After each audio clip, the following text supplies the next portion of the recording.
Saul's hair was white as wool, but his sons were crooked men.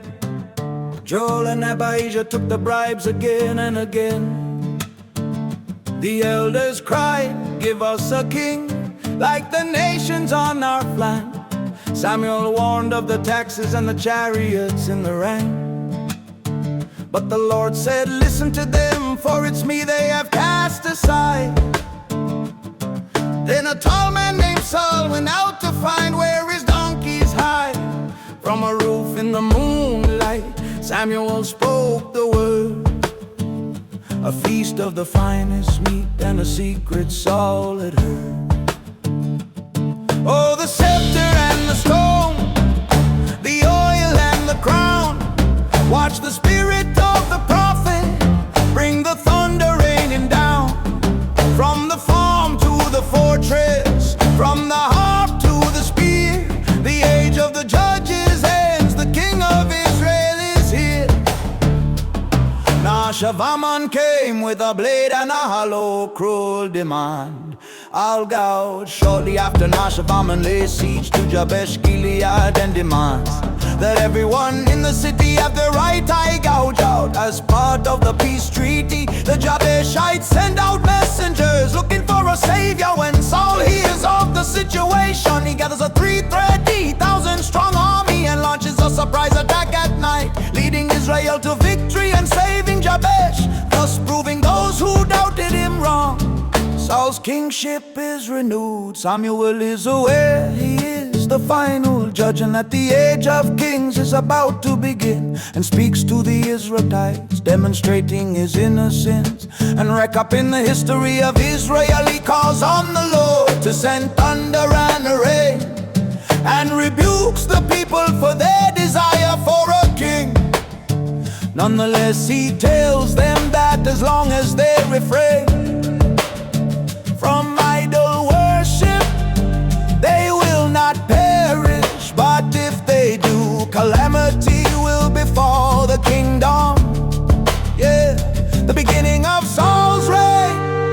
Despite his numerous military victories, Saul disobeys Yahweh's instructions. First of all, after a battle against the Philistines, he does not wait for Samuel to ride before he offers sacrifices. Meanwhile, it turns out that the Philistines have been killing and capturing blacksmiths in order to ensure the Israelites do not have weapons. And so the Israelites go to war, essentially with sharpened farm instruments. Saul's son Jonathan launches a secret attack by climbing a pass into the Philistine camp and kills 20 people in the process. The panic this creates leads to a victory for the Israelites. Jonathan finds some honey and eats it, despite a royal decree not to eat until evening.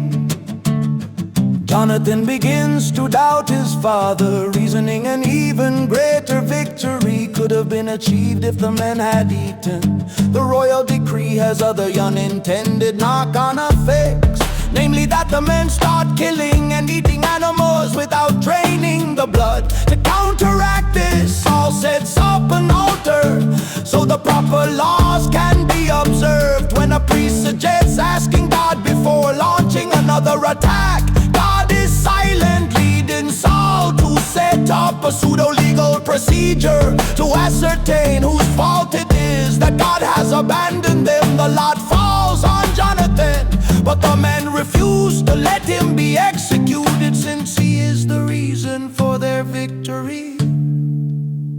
Over time, Saul fights the Moabites, the Ammonites, the Edomites, the Zobahites, the Philistines, and the Amalekites, winning victory over them all.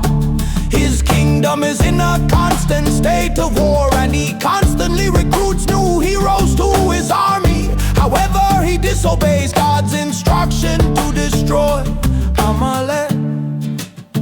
Saul spares Agag, the Amalekite ruler,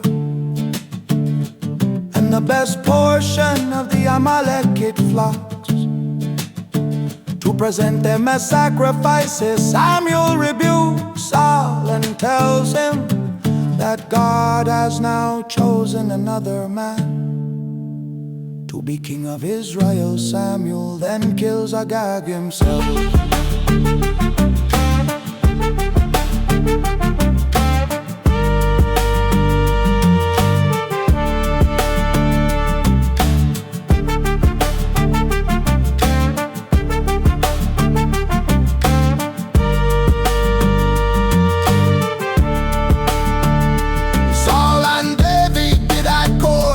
Travels to Bethlehem to visit a man named Jesse, with God promising Samuel can anoint one of his sons as king.